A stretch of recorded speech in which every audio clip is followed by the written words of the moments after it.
see I brought my tent. Alright, the tent can be a mixed blessing. It really can. It's hard to actually stay in a tent if you have back problems. I understand that. And I actually am having a flare-up of sciatica right now, which that should help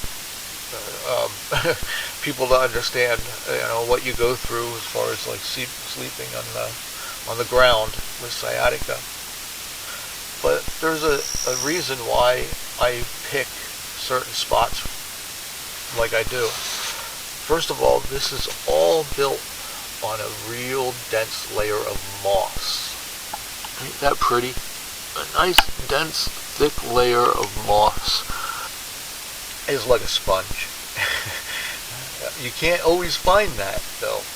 That's why it's always nice to pick places that you know what you're going to find when you get there. I knew that this moss was going to be here, and that short of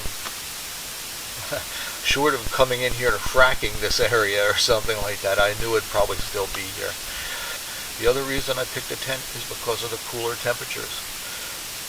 Cooler temperatures, I prefer a tent. I'm very sensitive to the cold, sensitive to the heat as well.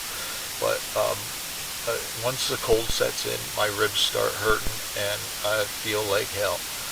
So I like to try to stay warm. Warm is really important to me, sometimes more important to me than comfort. So that's why I brought the tent.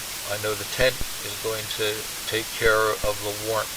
It's going to add a good 10 degrees to the ambient temperature outside, just from my body heat and actually his body heat as well. I expect to be nice and warm in here. Whereas if I would have brought a hammock, I probably would be needing all of my layers. I would be putting on all of my clothing and then climbing into my sleeping bag.